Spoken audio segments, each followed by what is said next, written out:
Благодарам, почитувани колеги, за вашите дискусии. Навистина и јас го поздравувам формирањето на оваа интерпарламентарна група.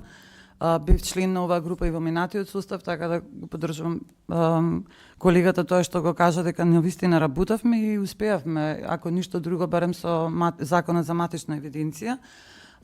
Имаме многу што да се работи. Најпрвен честитки за денот што го одбравте, бидејќи денес е Ѓурѓев ден и тоа е голем празник кај ромите. Така наречен Ирделизи кај нив, и мене ми е мило да споделам со вас дека всушност Ерделизи и Хыдрлес кај турците се впишани во листата на УНЕСКО за нематеријално културно наследство, со што Република Македонија во 2017 година покажа, односно во 2015 кога го поднесовме досието, покажа навистина големо разбирање и ние сме една од ретките држави кои што покажува вакво разбирање за сите етнички заедници кои што живеат во нашата држава. Она што сакам да го, мислам, покрај се согласувам со сето тоа што беше изнесено од страна на почитуваните колеги.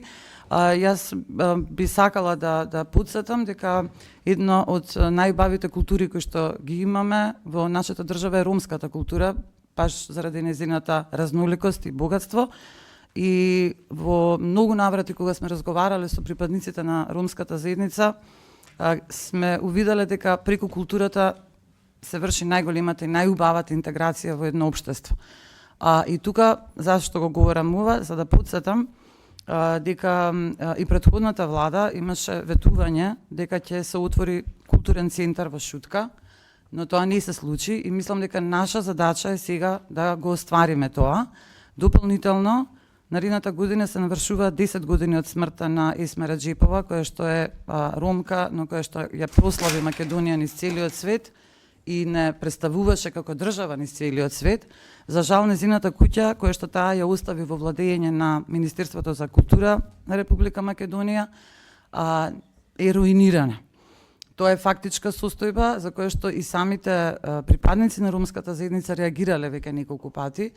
И еве, давам предлог, ја конститутиравме групата, да почнеме да делуваме, барем следната година, 2026, кога се навршува 10 години од смртта на Есме Реджепова, ние да ја отвориме таа низина куќа која што таа ја подари на државата, за да биде дали музеј или дали можеби еден културен центар, уште еден културен центар за ромите.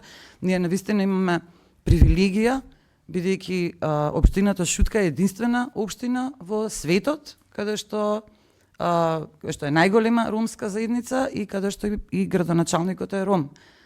Треба да се гордееме со тие работи, бидејќи покажуваме навистина голема етничка и културна толеранција.